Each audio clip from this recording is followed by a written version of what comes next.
Episode 1, Blizzard vs. Project Ascension.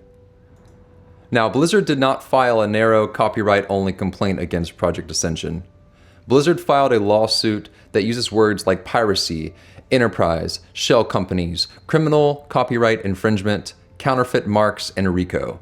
It asks the court for shutdown-level relief, delivery or impoundment type relief, and accounting damages, profits, fees, costs, and an injunction broad enough to reach Project Ascension and anything Blizzard calls a colorable copy. That is the frame Blizzard wants. This series is going to ask a simpler question. What can Blizzard actually prove? Because a complaint is not a verdict, it is the opening move. Today we are starting a deep dive into Blizzard Entertainment Inc. v. Powell, the lawsuit against people and entities Blizzard says are behind Project Ascension. This is public commentary. I am working from court filings and public materials. When I say Blizzard alleges, that word matters. Allegations are claims. They are not findings. They are not admissions. They are not proof. And that distinction is the entire point of Episode 1.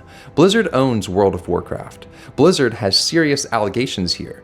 If Blizzard can prove that Ascension distributed a modified WoW client containing Blizzard code or assets, routed players to unauthorized servers, bypassed access controls and monetized that system through donation points, well, that is dangerous legal terrain for Ascension. That point matters. So does this one. Blizzard does not get to turn every defendant into a mastermind by typing the word Defendants. Blizzard does not get RICO damages merely by pointing to a Discord, a dev team, or a payment flow. It still has to prove the statutory RICO elements. Blizzard does not get to count every Ascension player as a lost subscription unless it can prove causation. And even if Blizzard proves some liability, total shutdown is still a remedy fight. On June 12, 2026, Blizzard filed a civil complaint in the Central District of California. The case number is 8:26-CV-01506. The complaint names individual defendants and corporate entities. I'm not going to show private addresses or unnecessary personal details. The legal issue is what Blizzard can prove, not whether the internet can swarm people. Blizzard brings 9 claims. First, direct copyright infringement. Second, inducing copyright infringement. Third, contributory copyright infringement. Fourth, vicarious copyright infringement. Fifth, violation of the DMCA. Sixth, intentional interference with contractual relations. Seventh, false designation of origin under the Lanham Act. Eighth, civil RICO. Ninth, civil RICO conspiracy. That last pair matters. Copyright, DMCA, trademark, and contract claims are already serious. If proven, they can give Blizzard a path to damages, injunctions, profits, statutory damages, and attorneys' fees in some circumstances. Now, RICO adds something else. Enterprise, predicate acts, pattern, criminal framing, treble damage pressure. That is why this lawsuit is not just Blizzard says a private server used WoW material. This lawsuit is Blizzard pleading that Project Ascension is not merely infringing. Blizzard is pleading this is an enterprise. And that is where a defense has to plant its feet. Before we talk about overreach, we have to state Blizzard's strongest point fairly. Blizzard's strongest allegation is the Project Ascension was not just people talking about old World of Warcraft, or making a spiritual successor, or building server-side ideas from scratch. For this episode, I'm describing Blizzard's theory. I'm not adopting it as fact. Blizzard alleges Ascension distributed a modified WoW client, used Blizzard's art, code, maps, characters, logos, and other assets, connected that client to an unauthorized private servers, and let players play without Blizzard authorization. Blizzard also alleges Ascension used donation points and other monetization to make money from that system.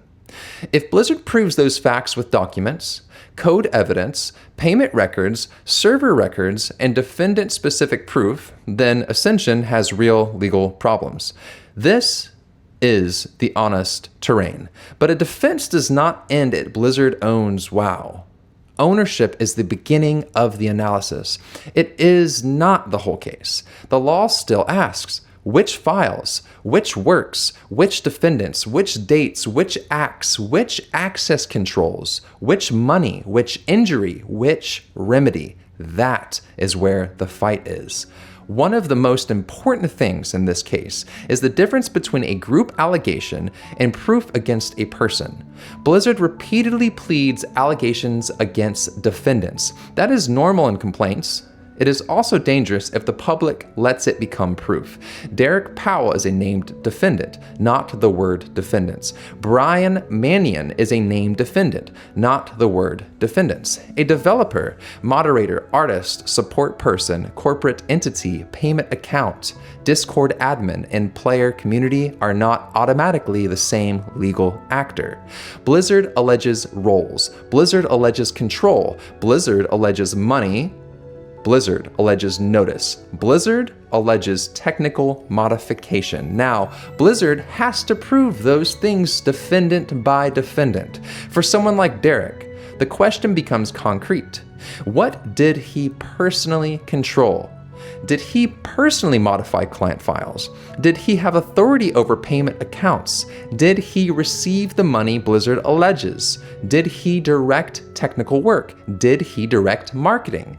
Did he receive Blizzard notices? If Blizzard pursues RICO, did he participate in the operation or management of the alleged enterprise in the legally required way? That is why one of the core lines of this series is Derek is a person, not a legal theory. On June 26, 2026, Blizzard filed an early discovery application. That filing matters because it shows Blizzard is still trying to gather identity and account evidence from outside platforms and providers. Along with the application, Blizzard filed a declaration from its lawyer, Mark Mayer. That declaration describes Blizzard's pre-filing investigation and points to public captures of Ascension-related social accounts, GitHub repositories, domain records, and platform pages. Blizzard also filed a proposed order. That proposed order would allow subpoenas to 13 targets, including YouTube, X, TikTok, GitHub, Discord, Facebook, LinkedIn, PayPal, Payment Wall, Namecheap, Cloudflare, Nevada Business Corporations, and an individual connected to corporate registration records. As of this script, I'm treating that as a proposed relief unless a sign order appears on the docket. Blizzard says it is seeking identity and account information at this stage, not the content of emails or Discord messages. That still deserves scrutiny. Identity discovery can be legitimate. It can also become pressure. If not carefully limited, it can sweep too broadly, expose private information, and risk dragging uninvolved community members into a dispute where they are not defendants. A fair defense position is simple. If Blizzard needs discovery, make it specific. Make it date limited. Give notice where possible. Protect private information. Do not turn the player base into a dragnet. Do not let identity discovery become punishment before proof. And keep the categories straight. Public account captures are not forensic client comparisons. Payment processor leads are not in accounting. Domain and CDN records are infrastructure leads. They may help Blizzard identify people. They do not prove every merits claim. There is also a post-filing timing point we should track carefully. Blizzard filed the complaint on June 12, 2026. On June 28, 2026, 16 days later, a public Discord announcement attributed to Ascension announced that Conquest of Azeroth would open to everyone, with the full public release scheduled for July 3rd, 2026. The screenshot says players would receive the full Master War Chest and Vanity Sync for free. This COA announcement is post-complaint public context evidence. It does not erase Blizzard's earlier monetization allegations. It does not decide copyright, DMCA, trademark, or RICO liability. But it matters for the public story. A defense-friendly reading is that the public-facing posture appears to be open COA access broadly and emphasize free access during the lawsuit window. That will matter later when we talk about damages, player intent, community value, and proportionality.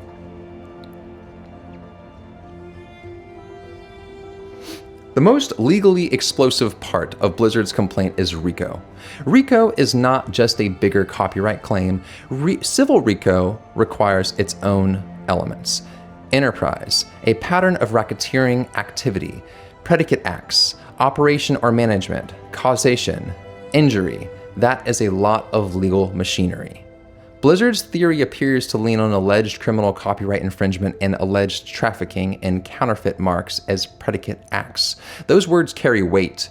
They also require proof. Civil copyright infringement is not automatically criminal copyright infringement. Trademark infringement is not automatically counterfeiting. A development team is not automatically a racketeering enterprise. A Discord server is not automatically an organized crime structure. A payment processor is not automatically proof of racketeering. The public defense position is not that Blizzard has no rights. The position is that Blizzard should have to litigate the case it actually has, not the most dramatic version it can plead. If the core dispute is copyright, DMCA, trademark, contract, and damages, then call it that. If Blizzard wants RICO, well, it should prove RICO. Teamwork is not racketeering. At the end of the complaint, Blizzard asked for severe relief. It asked for an injunction. The complaint asked the court to require defendants to shut down Project Ascension, the Ascension servers, and any colorable copy. Doc 21 describes requested relief that would include shutting down the Ascension website and emulated servers. Blizzard also asked for delivery of materials, damages, profits, accounting, fees, costs, and other relief. That is Blizzard's request. It is not automatically the outcome. Even where there is liability, courts still analyze remedies. The defense can argue for narrower relief. Sure, it can argue for preserving player data. It can argue for separating allegedly infringing assets from independent work. It can argue for wind down instead of chaos. It can argue that years of community value should not be erased more broadly than the law requires. That is not a magic shield. It is a serious remedy argument. Shutdown is a remedy, not a slogan. So here's where we begin. Blizzard has serious claims. The modified client allegation is the hardest fact for Ascension. The DMCA theory is dangerous. If Blizzard proves bypass of access controls, donation points are a difficult optic and a real litigation issue. But Blizzard also chose to escalate this into an enterprise story. It chose RICO. It chose criminal predicate language. It chose broad identity discovery. It chose shutdown-level relief. That means the defense response should be just as serious. Prove every element, separate each defendant, show the files, show the money, show the access control, show the causation, show the actual confusion, show why total shutdown is the right remedy. Until then, a complaint is not a verdict. In episode 2, I'm going to do the thing a real defense has to do before it fights. State Blizzard's best case fairly. We are going straight into the modified client allegation, the launcher and download flow, the screenshots, the donation points, and why those are the most dangerous facts for Project Ascension. Then we start picking apart what Blizzard still has to prove.